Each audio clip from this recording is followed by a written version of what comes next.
할렐루야. 오늘 여러분들과 함께 이와 같이 로마에 가니라, 이와 같이 로마로 가니라 라는 제목으로 함께 말씀의 은혜 나누도록 하겠습니다. 바울이 다메섹 도상에서 예수님을 만났습니다. 그리고 그의 인생 가운데 하나님께서 주인 되시고 바울을 붙잡으시고 이방인을 위한 사도로 그를 사용하셨습니다. 그리고 이제 드디어 바울이 로마로 가게 됩니다. 지난주 우리는 이 피난처라고 하는 이름의 뜻을 가지고 있는 이 멜리데 섬에 바울이 그 풍랑 가운데 있었지만 그럼에도 불구하고 하나님께서 보호하심으로 말미암아 무사히 생명을 건질 수 있었고, 그곳에서 심지어 독사에게 물릴지라도 하나님께서 그를 보호하고 지켜주셨음을 알 수가 있었습니다. 그리고 바울은 그곳에서도 십자가 복음을 증거하지요. 정말 바울은 가는 곳곳마다 예수 그리스도 십자가 복음을 증거하는 증인의 사명을 충성스럽게 감당을 합니다. 그리고 다시 한번 우리는 이 바울의 일생 가운데 하나님께서 그를 붙잡으시고 그를 이끌고 계시다라는 사실을 확인할 수가 있습니다. 사랑하는 성도 여러분, 오직 하나님만이 우리 인생의 주관자 되시며 저와 여러분들 통하여 하나님께서 하나님의 나라를 이루기를 원하고 계시다라는 사실을 여러분 믿으시길 바랍니다. 이건 틀림이 없는 사실입니다. 성경은 우리에게 그것을 분명하게 이야기하고 있습니다. 오늘 말씀을 보시면 드디어 바울이 로마에 도착을 하게 됩니다. 자, 11절 말씀 함께 보시도록 하겠습니다. 석 달 후에 우리가 그 섬에서 겨울을 난 알렉산드리아 배를 타고 떠나니 그 배의 머리 장식은 디오스구로라. 멜리데 섬에 이제 표를 하다가 이제 그곳에 도착을 하게 됐지요. 3개월 동안 거기에서 머물며 겨울이 지나기를 기다렸습니다. 이제 항해를 할 수 있는 봄이 되어지고 북아프리카 알렉산드리아라고 하는 도시에서 떠난 이 배를 타고 로마로 가게 됩니다. 이 알렉산드리아는 밀이 많이 나는 지역입니다. 그곳에서 밀을 로마로 운반하기 위한 곡물선을 타게 된 겁니다. 이때가 AD 60년 1월 또는 2월 정도다라고 학자들은 보통 이야기를 합니다. 근데 특별히 오늘 성경 말씀을 다시 한번 11절 말씀을 보시면 바울 일행이 탄 배의 머리 장식이 디오스 구로였다라고 이 누가는 명확하게 기록을 하고 있습니다. 디오스 구로라는 말은 제우스의 아들이라는 뜻입니다. 로마 신화에 나오는 쌍둥이 신, 우리가 보통 쌍둥이 별자리라고 부르지 않습니까? 그 쌍둥이 신입니다. 카스토르와 플록스를 우리가 함께 부르는 이야기가 이 디오스 구로예요. 로마 신화에 의하면 제우스와 달의 여신 레타 사이에서 태어난 이 카스토르와 플록스가 있는데, 보통 뱃사람들이 이 디오스 구로가 바다에서 풍랑을 막아주고 자신들의 안전을 지켜주는 수호신으로 여겼습니다. 그래서 그 배 머리에 이 디오스 구로라고 하는 이 신의 형상을 새겨 놓았던 겁니다. 여러분, 이 사도행전을 기록한 누가가 이 디오스 구로를 섬기는 사람이 아니잖아요. 예수님을 섬기는 사람입니다. 그런데 왜 누가가 이 바울 일행이 타고 가는 알렉산드리아호라고 하는 이 배에 이 디오스 구로라는 신의 형상이 새겨져 있음을 왜 기록을 하고 있을까요? 그것은 바로 우리 인생의 안전과 생명을 책임지시는 이가 그들이 섬기고 있는 것처럼, 그들이 믿는 것처럼 디오스 구로가 아니라 오직 여호와 하나님 뿐임을 보여주고 싶었기 때문입니다. 뱃사람들은 바다에서 자신들의 안전을 지켜달라고 이 디오스 구로 형상을 새겨놓고 아마도 그 앞에서 절을 하고 기도를 했을 겁니다. 지금도 제주도 같은 섬 지역을 가보시면 멀리 항해를 떠나기 전에 그 앞에다가 우상을 놓고 제사를 드리는 사람들의 모습을 볼 수가 있습니다. 아무래도 바다에서는 우리가 예상치 못하는 어려움을 만나게 되니까 거기에서 날 좀 지켜달라고 그들이 기도를 하는 거예요. 근데 문제는 아무리 신의 모습을 배에다 새겨 놓고 우상 앞에 절을 해도 결국 어떻게 됐습니까? 풍랑을 만났고 배가 부서지고 말았습니다. 하지만 별도 보이지 않고 달도 보이지 않고 구원의 여망도 전혀 보이지 않던 그 상황에서 도대체 그들을 구원하고 그들의 생명을 좀 보존하시니까 누구냐는 거예요. 이 사도행전을 계속해서 읽어본 사람들은 하나님께서 그들의 인생을 책임지고 보호하셨음을 다 확인했습니다. 근데 그런 모습 앞에 그 디오스구로라고 하는 형상을 새겨놓은 그 배의 모습을 보면 얼마나 어리석냐는 거예요. 얼마나 이게 그들의 어리석음을 정말 탓하지 않을 수가 없는 겁니다. 사랑하는 성도 여러분, 우상을 섬기는 세상 사람들과 같은 그런 어리석음을 범하지 않기를 다시 한번 주님의 이름으로 부탁드립니다. 저와 여러분들은 오직 하나님만이 우리 인생의 주관자 되시고 우리를 보호하고 지켜주시는 여호와 하나님 되심을 믿는 사람임을 여러분 깨달으시길 바랍니다. 계속해서 말씀을 보시겠습니다. 12절에서 이제 13절의 말씀인데요. 수라구사에 대고 사흘을 있다가 거기서 둘러가서 레기온에 이르러 하루를 지낸 후 남풍이 일어남으로 이튿날 보디올에 이르러, 이제 멜리데를 떠나서, 멜리데라는 성을 떠나서 어떻게 로마까지 가게 되었는지 그 여정을 이렇게 하고 있는 겁니다. 잠시 지도를 하나 보시도록 하겠습니다. 이게 바울이 로마로 갔던 그 여정을 기록한 그 지도가 되어지는데요. 여러분 지도에서 왼쪽에 멜리데라고 하는 섬이 있습니다. 여기서부터 이제 출발을 하는 거예요. 수라구사, 레기온, 보디올을 지나서 보디올까지 배를 타고 갔고요. 이제 보디올에서 로마로 가는 겁니다. 여기 동그란 원을 그린 부분이 바로 12절, 13절에 있는 그 내용에 해당되는 부분이에요. 자, 그런데 레기온에서 보디올까지가 길이가 그렇게 가깝지 않습니다. 좀 멀어요. 실제 거리가 370km입니다. 근데 성경을 보시면 이 370km를 며칠에 걸려서 갔다라고 기록되어 있습니까? 이틀입니다. 레기온에 이르러 하루를 지낸 후 남풍이 일어남으로 이튿날 보디올에 이르러, 하루 이틀이 지나서 보디올에 이르렀다고 해요. 거의 이틀이 채 되지 않은 시간에 도착했겠지요. 여러분, 오늘날 우리 교통이 발달된 시대에 370km를 가는 거, KTX 타고 가면 반나절도 갔다 올 수 있는 거리입니다. 하지만 이때 바울이 탔던 배는 범선이에요. 바람을 이용해서 가는 배입니다. 그때 범선이 속도가 여러분 얼마나 됐을까요? 평균 속도가 5노트 약 10km 정도였다고 합니다. 그러니까 사람이 막 뛰면은 따라잡을 수 있는 그 정도의 속도였던 거예요. 그 배를 타고 370km의 거리를 가려면은 단순 계산으로 10km를 37시간을 가야 370km예요. 이틀을 거의 꼬박 쉬지 않고 가야 이게 가능한 시간이에요. 근데 선원들이 밥도 먹어야 되지요. 잠도 자야 되지요. 일하지 않고 계속해서 24시간을 간다는 게 48시간을 간다는 게 말이 안 되는 거예요. 그런데 어떻게 그 먼 거리를 이틀에 갈 수 있었느냐? 성경은 그것에 대해서 이렇게 이야기합니다. 남풍이 일어남으로 이튿날 보디올에 이르러. 그들이 이 먼 거리를 그 짧은 시간 안에 갈 수 있었던 이유가 뭡니까? 하나님께서 로마로 가고 있는 이 바울 일행을 돕기 위해 남풍이 불게 하심으로 말미암아 바울이 로마로 빨리 갈 수 있도록 인도해 주셨다라는 거예요. 지금 남쪽에서 북쪽으로 가야 돼요. 그러려면 남풍이 반드시 필요합니다. 남풍이 아니라 북풍이 불었다라면 바울이 이틀이 아니라 일주일이 지나서도 도착하지 못했을 겁니다. 우리는 이 대목에서 하나님께서 바울의 일행을 붙잡고 인도하고 계신다라는 사실을 다시 한번 확인할 수가 있습니다. 바울이 예전부터 사실 로마에 가고 싶어 했습니다. 특별히 글라우디오 황제가 당시 로마에 있었던 유대인들을 추방하라는 명령을 내렸을 때 로마에 있는 이 기독교인들이 삶의 터전을 잃고 다 쫓겨나는 일이 벌어졌어요. 그래서 바울이 이와 같은 위기 가운데 있는 로마 교회 성도들을 위로하고 하나님의 말씀을 전하고 싶어 했습니다. 그래서 여러 차례 로마에 가고 싶어 했지요. 하지만 그때마다 여러 번 이게 안 됐어요. 번번이 막혔습니다. 그래서 어쩔 수 없이 바울이 편지를 씁니다.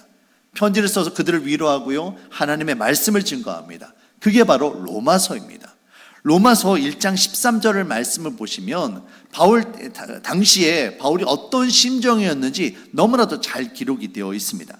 자, 1장 13절 말씀입니다. 형제들아, 내가 여러 번 너희에게 가고자 한 것을 너희가 모르기를 원하지 아니하노니 이는 너희 중에서도 다른 이방인 중에서와 같이 열매를 맺게 함이로되 지금까지 길이 막혔도다. 내가 너희들을 찾아가서 너희들에게 하나님의 은혜를 전하고 함께 구원의 열매를 맺기를 원했지만 지금까지 길이 막혀서 못 갔다라는 거예요. 바울이 로마에 가고 싶었습니다. 하지만 하나님께서 허락하지 않은 거예요. 그때 당시 바울은 3차 전도여행을 마치고 이제 고린도에 머물러 있을 때였습니다. 바울은 로마로 가고 싶었죠. 하지만 하나님의 뜻은 그게 아니었습니다. 바울이 예루살렘을 향해서 그곳에 여러 번의 재판을 거치면서 로마 황제에게 항소를 해서 그렇게 로마를 찾아가는 것이 바로 하나님의 스케줄이었고 하나님의 때였던 겁니다. 만약에 이때 고린도에 머물러 있을 때 바울이 자기의 의지대로 자기의 욕심대로 로마에 갔다라면 어떻게 됐을까요? 물론 바울이 그렇게 했어도 거기에 있는 사람들에게 복음을 전했을 겁니다. 하지만 황제에게는 가지 못했을 거예요. 거기는 로마 정부에 있는 고위 관리들에게 복음을 전할 수는 없었을 겁니다. 하나님께서는 시간이 늦더라도 바울로 하여금 여러 재판을 거치게 하고 로마 황제에게 가서 황제가 세상의 왕이 아니라 오직 하나님만이 세상의 주권자이시고 세상의 왕이심을 황제 앞에서 보란듯이 복음을 전할 수 있도록 하나님 그를 이끌어 주신 거예요. 여러분, 모든 것에는 때가 있습니다. 우리 인간은 그 때를 기다리질 못해요. 우리 인간의 조급함으로, 우리 인간의 교만함으로 내가 할 수 있다고 착각을 합니다. 근데 여러분, 중요한 것은 그 때를 누가 결정하십니까? 인간이 아니라 하나님이 결정하신다는 사실을 여러분 잊으시면 안 됩니다. 우리 인생의 주인 되신 하나님께서 선택하셔야만 하는 거예요. 사랑하는 성도 여러분, 우리 인생의 때를 하나님께 맡겨드리는 저와 여러분들이 되시길 바랍니다. 우리 인간의 생각으로는 그것이 늦어진 것처럼 보여질 수 있어요. 하지만 하나님께서 도우시면 그 이틀에 370km를 가는 남풍이 불어오게 하셔서 하나님께서 모든 것을 이끌어 주셔서 인도하시는 것처럼 하나님의 때가 되어지면 모든 것이 열리게 되어지는 겁니다. 하나님의 때를 믿음으로 기다릴 수 있는 저와 여러분들이 되시기를 주의 이름으로 축원합니다. 자, 마지막으로 14절과 15절 말씀 함께 보시도록 하겠습니다. 제가 읽겠습니다. 거기서 형제들을 만나 그들의 청함을 받아 이레를 함께 머무니라. 그래서 우리는 이와 같이 로마로 가니라. 곧 형제들이 우리 소식을 듣고 아비오 광장과 트레이스 타베르네까지 맞으러 오니 바울이 그들을 보고 하나님께 감사하고 담대한 마음을 얻으니라. 자, 14절과 15절 말씀을 보시면 바울이 이제 보디오를 지나서 로마로 가는 이 육로의 과정들이 기록이 되어 있어요. 아비오 광장을 지나고요, 트레이스 타베르네를 지나서 로마로 들어가게 됩니다. 그런데 이 바울을 형제들이 맞이해 줍니다. 그래서 바울이 어떻게 했다고 합니까? 마지막 15절 마지막 절 보시면 바울이 그들을 보고 하나님께 감사하고 담대한 마음을 얻었다라고 성경은 기록을 하고 있습니다. 이 아비오 광장은 로마 장군의 이름입니다. 큰 전쟁에서 승리를 거둔 아비오라고 하는 장군이 있었는데 황제가 이 전쟁에서 승리하고 돌아온 이 장군을 맞이하기 위해서 아비오라는 도로를 만듭니다. 그 이름을 따서 도로를 만들죠. 그리고 그 도로가 시작되는 점에 이 광장이 있습니다. 이게 바로 아비오 광장이에요. 트레이스 타베르네는 그 뜻이 세계의 숙소라는 의미입니다. 스페인어로 트레스라는 게 세계라는 뜻이거든요. 그러니까 트레이스 타베르네는 세계의 숙소라는 말로 외국에서 사신들이 들어올 때 거기서 머물렀던 곳이에요. 로마에 본격적으로 들어가기 전에 말을 갈아탄다든지 잠시 휴식을 쉰다든지 그렇게 하고 다시 로마로 가기 전에 잠시 머물렀던 곳입니다. 오늘날 우리 그 강남 지역에 가면 말죽거리라는 동네가 있습니다. 말죽거리는 원래 지방에서 사신들이 오다가 그곳에서 말에게 죽을 먹이고 좀 쉬었다가 들어가는 곳이에요. 그런 곳입니다. 트레이스 타베르네가 바로 그런 곳입니다. 그런데 이 바울의 여정을 기록하면서 누가가 이런 말을 합니다. 그래서 우리는 이와 같이 로마로 가니라. 그래서 우리는 이와 같이 로마로 가니라. 여러분, 이게 무슨 말입니까? 지금 바울이 죄수의 몸으로 로마로 들어가고 있다고요. 그런데 그 들어가는 곳이 어떤 곳입니까? 아비오 광장 개선 장군이 들어가는 곳이에요. 트레이스 타베르네 외국의 사절단이 들어가는 그곳에 있는 겁니다. 이 누가는 죄수의 몸으로 들어가는 곳이 아니라 당시 세계의 강국이었던 로마의 그 중심지에 하나님 나라 복음을 전하는 하나님 군사로, 하나님의 장군의 모습으로 바울을 소개하고 있는 거예요. 하나님의 말씀을 듣고 하나님의 대사가 되어져서 그 땅 가운데 십자가 복음을 증거하는 사도 바울의 모습을 설명하면서, 그래서 우리는 이렇게 로마에 간다라고 기록하고 있는 겁니다. 그래서 사도 바울이 그 광장에 지나면서, 그곳을 지나면서 그 성도들이 나를 맞이하는 그 모습을 보면서, 아, 하나님이 나를 이렇게 세우셨구나, 하나님 나를 이끌고 계시는구나, 그것을 보면서 다시 한번 하나님 앞에 감사하고 담대한 마음을 얻을 수가 있었던 겁니다. 더 중요한 것은 바울이 이곳을 지나갈 때 혼자 지나가지 않았다는 겁니다. 여기에 로마 교회 성도들이 바울을 따뜻하게 맞이하고 그들을 환영하는 사람들이 있었다는 거예요. 먼저 보디올에 바울이 도착했을 때 바울이 로마에 있는 형제들이 바울을 만나기 위해 그곳을 찾아옵니다. 그리고 바울이 그곳에서 로마 교회 성도들과 함께 7일을 머물게 되죠. 아마도 바울을 통해서 목숨을 건질 수 있었던 이 백부장이 바울에게 자유의 시간을 좀 주었던 것 같습니다. 그리고 더 나아가서 이 보디오를 지나서 로마로 가는데, 이번 또 다른 교회 성도들이 아피오 광장을 찾아오고요, 좀 더 갔더니 또 트레이스 타베르네까지 사람들이 맞으러 온 거예요. 여러분, 보디올은요 로마에서 200km가 떨어진 곳입니다. 그 먼 곳으로 형제들이 바울을 맞으러 온 거예요. 아피오 광장과 트레이스 타베르네도 마찬가지입니다. 아피오 광장은 70km, 트레이스 타베르네는 50km 떨어진 곳이에요. 지금 바울을 맞으러 온 성도들의 무리가 3그룹이나 있었다는 것을 우리는 알 수가 있는 겁니다. 중요한 것은 그 사람들이 여기까지 왜 왔느냐라는 겁니다. 200km가 되는 그 먼 곳을 왜 왔느냐라는 거예요. 그곳에 누가 있었기 때문입니까? 바울이라는 사람, 하나님의 손에 붙잡힘 되어져서 황제 앞에서 십자가 복음을 전할 하나님의 대사가 바로 그곳에 있었기 때문에 바로 그곳을 향해 성도들이 한 걸음에 달려올 수 있었던 겁니다. 바울이 아무리 하나님께서 맡겨주신 사명에 붙잡힘 되어져 있고 로마로 가고 있지만, 그럼에도 불구하고 바울도 인간입니다. 그 마음 가운데 왜 불안한 마음, 왜 염려하는 마음이 없었겠습니까? 황제 앞에 서서 자칫 잘못되어지면 자신이 죽을 수도 있는 거예요. 실제로 2년이 지나서 이 바울이 네로 황제의 명령에 의해서 순교를 당하게 됩니다. 목이 잘려서 죽게 되어져요. 바울의 마음껏 분명 두려운 마음이 있었을 겁니다. 외롭고 힘든 마음이 있었을 거예요. 그런데 그때마다 하나님께서 누굴 보내주시는 겁니까? 믿음의 동역자들, 믿음의 사람들, 그곳을 먼 곳에까지도 바울에게 있는 그곳에 하나님의 사람들 보내주셔서 내가 너와 함께한다, 네가 혼자 감당하는 것이 아니라 이처럼 믿음의 사람들이 너를 위해 기도해주고 있고 함께 격려하고 있다는 것을 바울에게 보여주신 거예요. 그래서 바울이 담대한 마음을 가질 수 있었고 하나님 앞에 감사할 수가 있었던 겁니다. 오늘 성경에는 기록되어 있지 않지만 저는 분명 이 바울을 맞이하러 온 일행 가운데 브리스길라와 아굴라 부부가 있었을 것이다라고 생각을 합니다.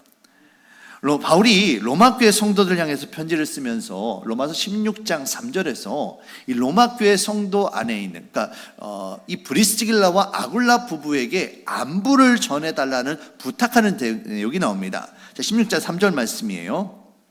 너희는 그리스도 예수 안에서 나의 동역자들인 브리스가와 아굴라에게 문안하라.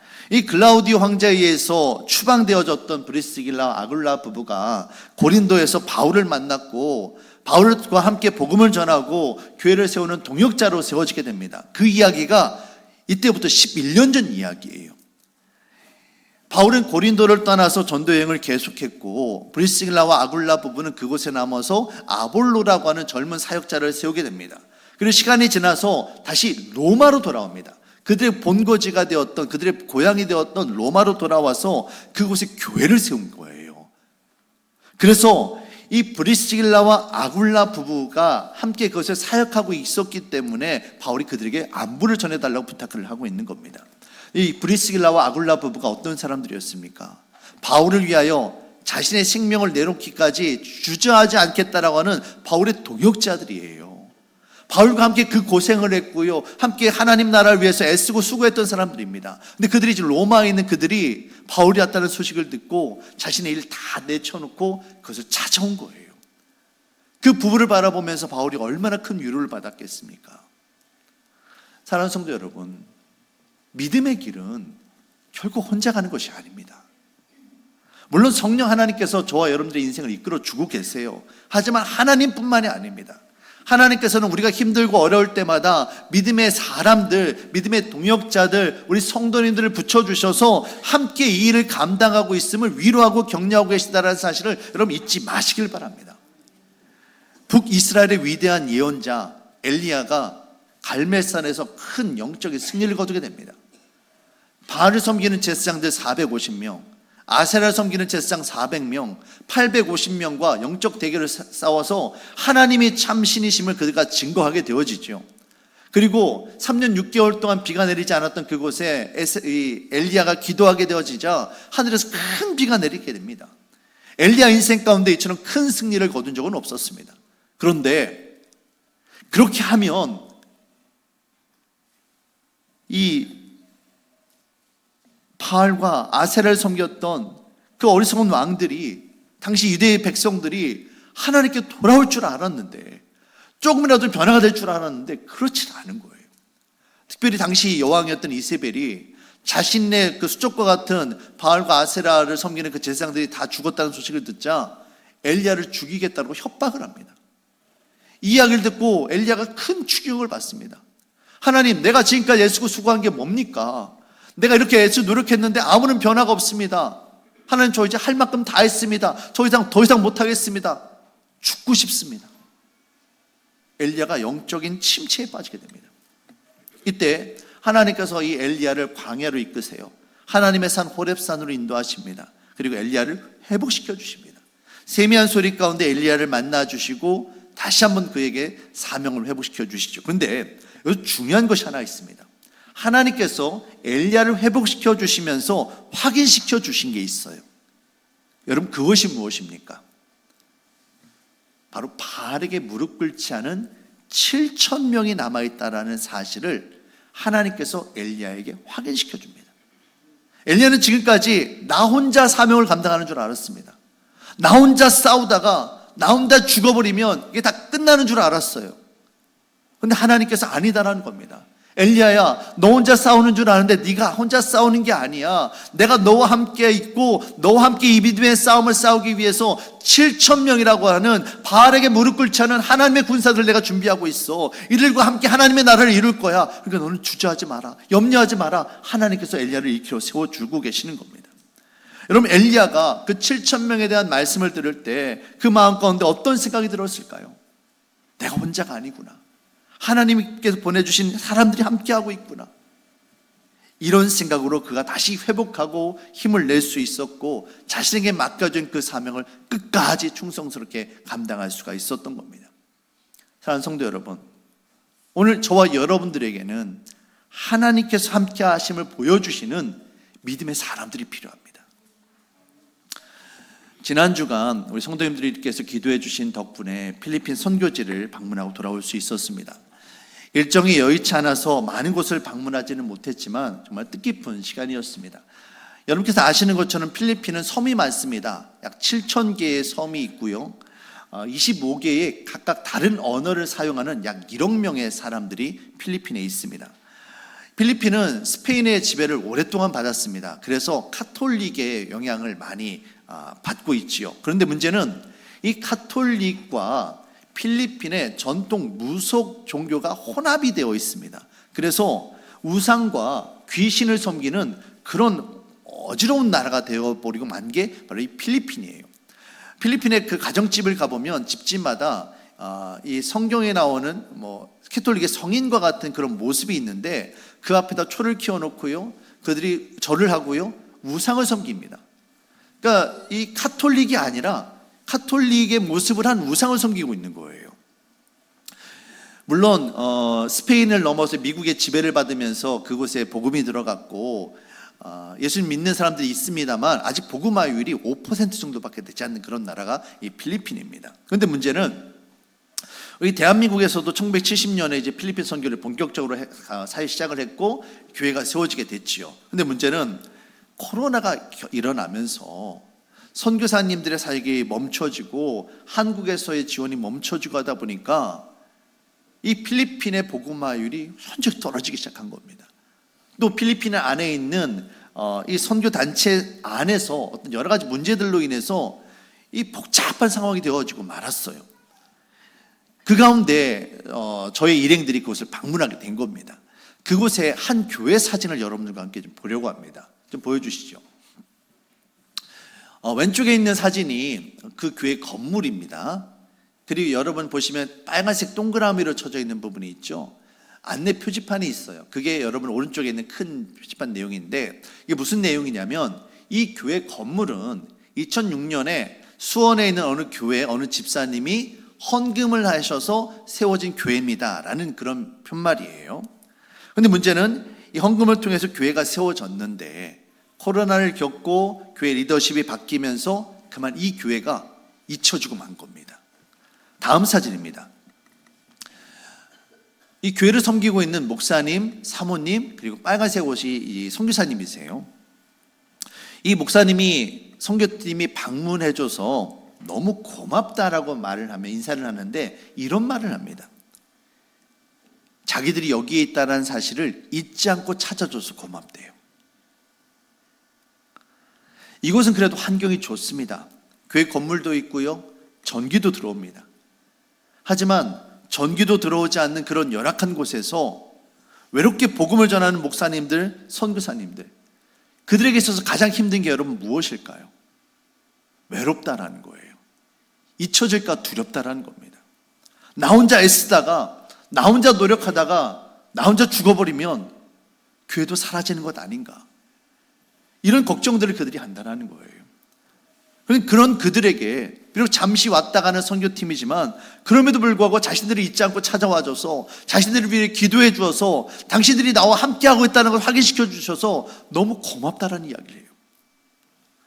사랑하는 성도 여러분, 오늘 우리가 믿음의 사역을 감당함에 있어서, 신앙생활함에 있어서 반드시 이와 같은 믿음의 동역자들이 필요합니다. 우린 그저 각자 자리에서 맡겨진 사명을 감당할 뿐입니다. 하지만 중요한 것은 하나님께서 저와 여러분들의 그 순종을 통하여 정말 기도가 필요하면 기도가 필요한 사람을 찾아가서 위로해주고, 정말 사랑의 섬김이 필요한 사람이 있으면 사랑의 섬김이 필요한 자를 찾아가 섬겨주고, 그런 것들을 통해서 그들이 감당할 수 있도록 함께 응원하고 함께 세워가는 믿음의 사람들이 있을 때 하나님의 교회가 온전히 세워져가는 줄로 여러분 믿으시길 바랍니다. 아무리 사명자라고 할지라도요, 지치고 힘들 때가 있는 거예요. 인간적인 어려움이 있고요, 힘들 때가 분명 찾아옵니다. 이와 같은 때에 말씀을 함께 나누고 함께 기도할 수 있는 동역자가 있다면 얼마든지 감당할 수 있는 겁니다. 그래서 바울이 이 성도들이 찾아온 그것을 보면서 하나님께 감사하고 담대한 마음을 얻을 수 있었다는 겁니다. 오늘 우리가 예배하는 이 시간이 바로 하나님이 함께 하심을 간증하는 고백의 시간이 되어지길 바랍니다. 오늘 이 시간이 함께 우리 성도님들 가정에서, 직장에서 외롭게 혼자 믿음 생활하고 있는 그분들을 향하여 당신 혼자 있는 게 아닙니다, 내가 당신을 위해 기도하고 있고 이곳에 함께하는 믿음의 동역자들이 있음을 보여주는 그 믿음의 시간들, 그 시간들이 되어지길 원합니다. 오늘 성경에서 누가는 이렇게 이야기합니다. 그래서 우리는 이와 같이 로마로 갈 수 있었다. 이와 같이 로마를 갈 수 있었다. 하나님이 보호하셨고 믿음의 사람들이 함께할 수 있었기 때문에 갈 수 있었다라는 거예요. 이 믿음의 고백을 우리는 이제 다시 한번 이렇게 고백하길 원합니다. 그래서 우리는 이렇게 하나님께서 기뻐하시는 교회를 세워갑니다. 우리는 이렇게 하나님의 도우심과 믿음의 동역자들과 함께 하나님께서 기뻐하시는 교회를 세워가는 줄로 믿습니다. 사랑하는 성도 여러분, 하나님께서 저와 여러분들을 행복한 교회로 부르셨습니다.